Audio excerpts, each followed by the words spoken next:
આપ જોઈ રહ્યા છો એનએન ન્યૂઝ કવિતા પટેલ. હવે જોઈએ અગત્યના સમાચાર. સુરતમાં Gujarat police DGP 2025 cricket tournament કપનું આયોજન.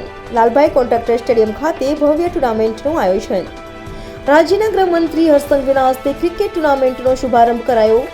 રાજ્યના 17 પોલીસ કર્મચારીઓની ટીમે લીધો છે ક્રિકેટ ટુર્નામેન્ટમાં ભાગ. સુરત પોલીસ દ્વારા T20 ડીજીપી કપ 18 નું આયોજન. NN news Surat. દર્શક મિત્રો, એનએન ન્યૂઝને લાઇક, શેર, સબસ્ક્રાઇબ કરો, બેલ આઇકન પ્રેસ કરો જેથી આપને નોટિફિકેશન્સ મળતી રહે. 31 વર્ષથી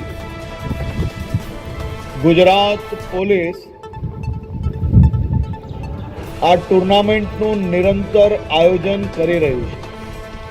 છેલ્લા 18 વર્ષથી 2020 ક્રિકેટ ટુર્નામેન્ટનો બી ઉમેરો કરવામાં આવ્યો.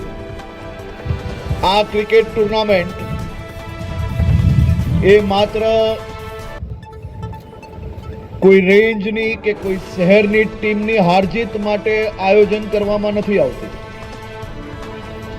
ક્રિકેટ ટુર્નામેન્ટ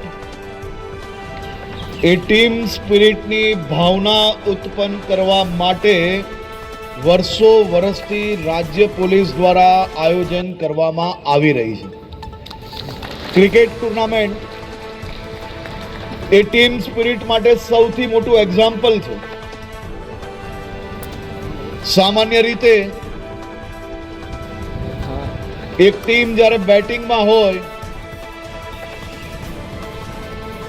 છેલ્લી બોલ ઉપર હોય અને છેલ્લી વિકેટ હાથમાં હોય, બેટ્સમેન જ્યારે બેટિંગ કરી રહ્યો હોય અને એ બેટ્સમેનના ઉપર આખી ટીમના બધા જ પ્લેયરોની નજર હોય છે કે આ એક બોલ, એક બેટ્સમેન અને 6 રન જોઈતા હોય, ક્યારેય એને જીવનમાં બોલિંગ સિવાય કંઈ કર્યું ના હોય, તો એ આખી ટીમ પેવિલિયનમાં બેઠા બેઠા એવો વિશ્વાસ રાખે છે કે આંખ બંધ કરીને બી આપણો આ બેટ્સમેન તો છગ્ગો લગાડશે ને ટીમને જીતાડશે.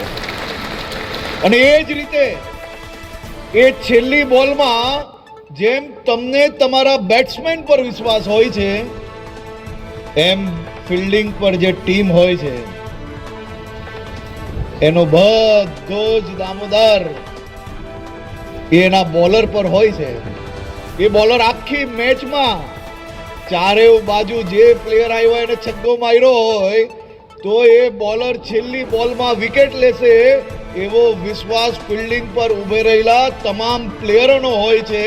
અને એટલા માટે જ ક્રિકેટ ગેમને ટીમ સ્પિરિટ માટેની સૌથી મોટી ગેમ કહેવાય છે.